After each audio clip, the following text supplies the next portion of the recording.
ওই দিন বড় কঠিন দিন। আল্লাহ তাআলা বলছেন, আল ইয়াউমা লা তামলিকু নাফসুন লিনাফসিন শাইআ ওয়াল আমরু ইয়াউমাইযিন লিল্লাহ। আজ বিচারের দিন, এমন একদিন একচ্ছত্র মালিকানা আল্লাহর হাতে থাকবে। কোন মানুষ কোন মানুষের কোন কাজে আসবে না, কোন মানুষ কোন মানুষের কোন কাজে আসবে না। একচ্ছত্র মালিকানা আল্লাহর হাতে থাকবে। আল্লাহ রোজ বিচার করেন না। যদি প্রতিদিন বিচার করতেন তাহলে বুশের মতো স্বৈরাচারী মানুষ বেঁচে থাকতো না। যদি আল্লাহ রোজ বিচার করতেন তাহলে সাহাবাগের এই লোকগুলি দুনিয়াতে বেঁচে থাকতো না। রাসূলের উপরে একটু কটু মন্তব্য করলে সে হত্যার যোগ্য হয়। রাসূলের উপরে কটু মন্তব্য করলে সে বেঁচে থাকার সুযোগ রাখে না। একজন সাহাবী বলছেন, আল্লাহ রাসূল, আমার এই দাসী কাজের মেয়েটা আপনাকে খুব গালি দেয়। আমার এই কাজের মেয়েটা, এই দাসী আপনাকে খুব গালি দেয়। তো আমি গালি সহ্য করতে না পারে একবারে ছুরি তার পেটে চালিয়ে দিয়েছি, ওকে একবারে মেরে আপনার কাছে এসেছি। তো আল্লাহ রাসূল কিছু বললেন না। আল্লাহ রাসূল কিছু বললেন না। না, তুমি অন্যায় করেছ। এ হাদিস প্রমাণ করছে কটু মন্তব্য করলে কারো বেঁচে থাকার সুযোগ নেই। বেঁচে থাকার একটাই সুযোগ আছে, তাকে তওবা করে ফিরে আসতে হবে।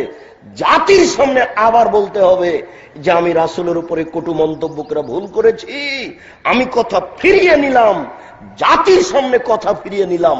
এবার আল্লাহকে বলছি, আল্লাহ, এতে যদি আমার কোনো গুনাহ হয়ে থাকে তাহলে তুমি মাফ করো। এই দেশের মাটিতে 90% জন মুসলমান, তার চেয়েও বেশি এই দেশের মাটিতে মুহাম্মদ সাল্লাল্লাহু আলাইহি সাল্লামের উপরে কটু মন্তব্য হবে। আশ্চর্য মানুষ। মানুষের ঈমান কখন হারিয়ে গেছে মানুষ নিজেই বুঝতে পারেনি। মানুষের ঈমান কখন হারিয়ে গেছে মানুষ নিজেই বুঝেনি। মানুষের যদি ঈমান থাকতো তাহলে এমনটা হতো না।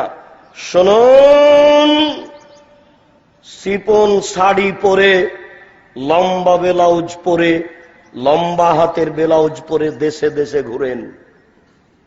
শুনুন, হজ মৌসুমে হজ করেন, রমজান মাসে উমরা করেন। শোনা যায় যে ফজরের সালাতের পরে কোরআন তেলাওয়াত করেন।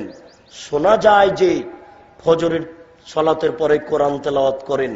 যদি ঘটনা তাই হয় তাহলে ধর্মীয় অনুভূতি আছে।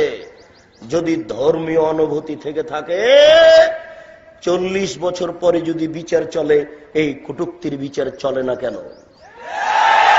24 ঘন্টার মধ্যে কটু মন্তব্যের বিচার করতে হবে, এটাই শরীয়ত। আমি আপনার কাছে আমি দাবি রাখবো কেন? আপনার ঈমান আপনার উপরে দাবি রাখুক। আমি কেন দাবি রাখবো?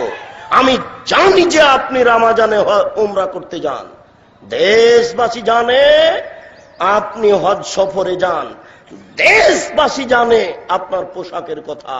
অতএব আমি কেন চাইবো আপনার ঈমান দাবি করুন? আপনার ঈমানের দাবি থাকা উচিত।